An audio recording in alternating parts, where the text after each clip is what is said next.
ये उस दिन की बात है जब बाबा जी एक गांव में सत्संग के लिए गए। एक बार की बात है, एक संत किसी गांव में सत्संग करने आए। वहां सत्संग सुनने एक लड़का भी आया जो कि चिड़चिड़े स्वभाव का था और उसे बात बात पर क्रोध आ जाता था। उस गांव पर सत्संग का कुछ प्रभाव पड़ा और सत्संग के समाप्त होते ही वह संत से मिला, झुककर प्रणाम किया और संत से कहा कि मुझे क्रोध बहुत आता है, क्रोध से बचने का कोई उपाय बताओ।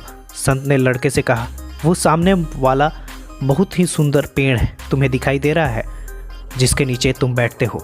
जब भी तुम्हें गुस्सा आए तो तुम उस पेड़ में कील ठोक दिया करना और 2 मिनट उस पेड़ को देखना। लड़के ने कहा, ठीक है गुरुजी, ये तो बहुत सरल है, मैं रोज ऐसा ही करूँगा। अब जब भी उस लड़के को गुस्सा आता तो वह पेड़ में एक कील ठोक देता। धीरे धीरे पेड़ में ठुकने वाली कीलों की संख्या बढ़ती गई। एक दिन उसने उस पेड़ को गौर से देखा तो महसूस हुआ कि पेड़ में कितना बदसूरत लग रहा है और वह फूट फूट कर रोने लगा।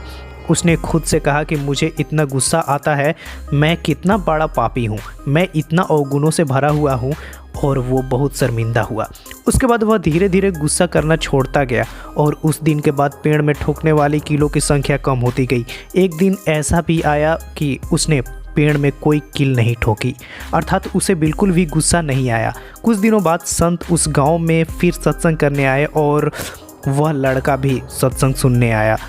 सत्संग समाप्त होने के बाद उसने संत को प्रणाम किया और कहा कि अब मेरा स्वभाव बिल्कुल बदल गया है और मुझे बिल्कुल भी गुस्सा नहीं आता।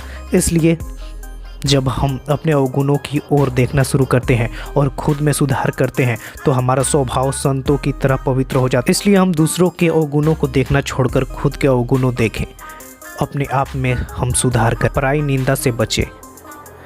तो मुझे उम्मीद होगा कि आपको ये साखी ज़रूर पसंद आई होगी, तो इस वीडियो को लाइक शेयर ज़रूर कीजिएगा। जाते जाते मैं आपसे एक बात कहना चाहता हूँ, स्क्रीन पर जो आपको वीडियो दिख रहा हो ये मेरे दूसरे चैनल का वीडियो है, आप उसे देखिए और चैनल को सब्सक्राइब ज़रूर कीजिएगा, वो मेरा दूसरा चैनल है।